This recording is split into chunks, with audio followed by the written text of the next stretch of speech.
Today we talk about the Sime acquisition of UMW.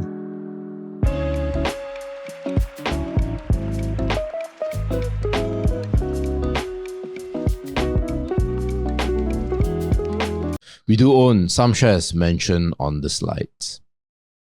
Now guys, good news for you all. We are having a big Merdeka discount for our FIRL Pro program. 50% off. Go check out the link in the comments or the description.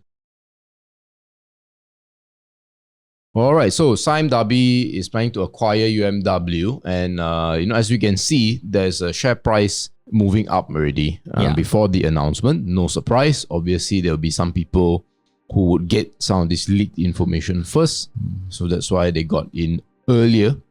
But I believe the price that they are going to pay for it is going to be closer to 5 ringgit. Yes, correct. Right? They're going to pay 5 ringgit per share for, or at least the implied value for UMW. Yeah, so there was actually a suspension, if you were noticing, on the 24th of August, right? I think they were still trading in the morning before the first section, and then after that they hold it because of this acquisition. As you pointed out, they're going to be buying around like 5 ringgit for 61.18% stake in UMW. So basically that 60% stake is from actually PNB.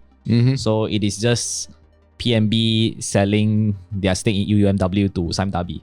But PNB also owns some stake in UMW, which is pretty interesting. So yeah, this is the chart over here. Over here, so you can see that they own about 60.56%.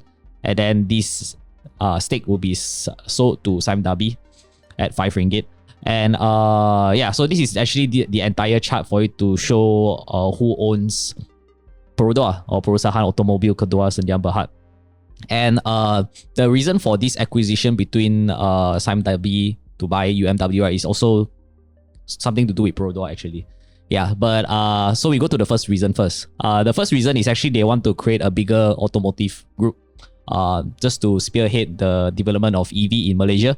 Not sure how, but I think because Sime Darby have already helped to distribute a lot of EV cars already. My friend also works in Sime Darby, so he distribute Hyundai's EV. He also see recently there's a BYD roadshow and everything, right? They also kind of help them to promote, also help them to distribute a little bit. So they are going big on the EV side, which is why I think they want to make like a centralized one big automotive group to help distribute EVs. They want to be the main guy in Malaysia. That's right. And then that's the first reason. Not so big, but the second big reason is actually something to do with Perodua listing. I mean, you can see that the chart over here, right? There's so many people owning Perodua right now, which is pretty like here and there. There's a lot of majority stakeholder, and they also mentioned that it is pretty difficult to value Perodua because of these multiple shareholdings, and the objective is they want to list Perodua in the end. I'm not sure how. Maybe we will see one controlling or two controlling entity for Perodua. But yeah, at the moment, it is still quite question mark.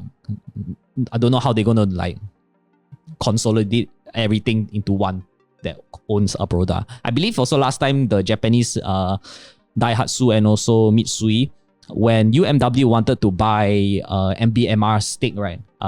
For their stake in the Perodua, you can see that MBMR owns about 20%, right? It was actually rejected by the Japanese shareholders. Okay. So they don't want to have like a one entity that controls a lot. They want a more diversified shareholder base. Yeah. So I don't know how they're going to list. Yes. Because of that issue. Yeah, there's going to be disagreement here and there because everybody... This is really just the beginning of the discussions. Yeah, correct. Okay, so actually fun fact is that I'm trying to like calculate how much is Perodua's worth, right? This is actually not really entirely 100% true. I just take the figures that UMW, Daihatsu and MBMR, they bought. How much did they use to buy Perodua? So you can see that I just back calculate like 500 million divided by 38% stake. Then you can get like agak maybe they are worth around like 1.32 billion. So you can see that in 1993 to 2018, right, Perodua's worth is actually have more than 3.3x. Yeah, 3.5x in the span of 25 years. Yeah, which is pretty long. But yeah, this is just very simple calculation only. It's not really reflect Perodua's true value. Who knows, maybe it's more, maybe it's less. Yeah, so if you actually calculate based on the 2018's value, assuming this is what is their market cap is at, and using their SSM data, I mean, you can either find it from MBMR's annual report. They disclose everything, Perodua's numbers, everything over there. Yeah, then you can get the numbers. They are actually trading around like 7 times PE, which is pretty decent, I would say. But guys, before we move on, if you're someone looking to level up their stock investing skills and you need a lot more guidance, we do have a one-on-one program called the Mentorship Program. If you're interested, you can apply it in the comment section or the description. Now the question boils because MBMR, this company also went up quite a bit, about 18% in just, I don't know how many weeks, 2 weeks, 2 to 3 weeks. Yeah, and basically the reason why it went up, right, maybe there is some speculation that Sime Darby will buy stake from MBMR for their shares. They're trying to create like a automobile empire. Yeah, correct. Right. They want to make it like a one big guy that controls everything. Yeah. So that's why there's a uptick in MBMR. But then it is pretty difficult because inside MBMR's major shareholding, there's no a single major shareholder because basically they have to convince all these 7 shareholders, 7 families. So UMW, I did mention. So UMW actually in 2018 they did try to buy MBMR, but then for just 1 billion. But then they say it's not worth because they think that MBMR's stake in Perodua is worth around 950 million at that point of time, which is pretty decent. So it's just a valuation standpoint. But then they say if let's say they buy at their NTA value, which is a net tangible asset value, then maybe MBMR will consider UMW's offer. But funny thing is that they only discussed with, I think, Mara and Datuk Abdul Rahim on this acquisition. So all this, there's like 3 families that they neglected, like they didn't discuss with them. So they kind of like got a little bit angry because like, why did you go for Mara? Why didn't you discuss with us also? Of course, we also like part of the shareholder. I would assume that because Mara is probably, who's the other family that they talk to? So so it's Mara and I think it's like this. Dato' Abdul, yeah. There's only like 3. I think it's a Chinese family. 3 Chinese family that they didn't get involved to talk. Sure. I mean, I think because if you think about it, you just add 29, 11, and 13, you get more than 50% already. You get majority of them on their side. Yeah, but true. Yeah, that is true also. I think that's probably why they started there. But yeah, we'll see. But yeah, so that's about it for MBMR. And just to show you the quick stats on MBMR, their current market cap is around like 1.59 billion.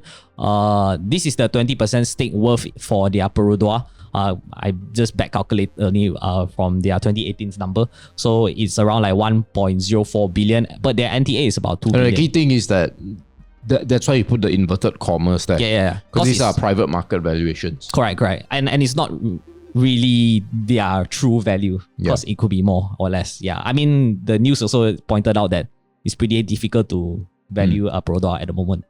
Oh yeah, and this is just another spillover of Betamax. I don't know how they get, why is there a share price really in Betamax, but probably because it's something to do with Perodua. Yeah, they make the electronic components in Perodua, so maybe there's some sort of boost. Yeah. But that actually is not really nothing to do. Yeah, so this is the final comment. Basically, Perodua's listing. Hopefully, we can see them doing it because they say potentially they want to do it as fast as possible to list Perodua in the main market. But I'm not sure how long it's going to take because you need to please every single party, the Japanese, everyone, and other controlling state. And also, the other one is the spillover effect, which is MBMR. So MBMR, this company is actually pretty interesting because I think their dividend yield is around like 8-10%. And then they are also pretty free cash flow generative. Most of their money actually comes from the dividend. Well, it's hard to lose money when you are in a protected industry, right? Yeah, and that industry is like, Perodua owns like 42% market share in the automotive pretty industry. Much, yeah. So that's why I think they're pretty much secure for MBMR. And it's pretty cheap also.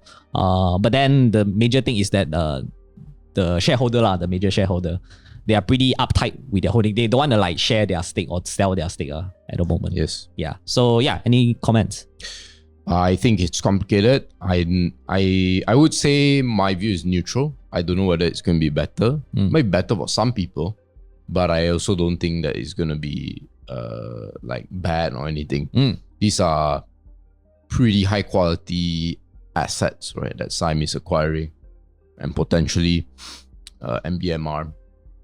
But it's also a question that the government need to ask themselves whether they want a single entity to be so strong in terms of the kind of market share that they would have now, because of not only potentially Perodua, but also all the other foreign cars that they also do. Yeah. Right? Do you want something to be so powerful, and that may cause the entire company to be less efficient, assuming that they all operate in silos. That they all yes, if they don't operate in silos and there's a lot of shared resources, it might not be as efficient. But if they're all very individual units, then maybe it's okay. Yeah. It's a complicated corporate exercise actually.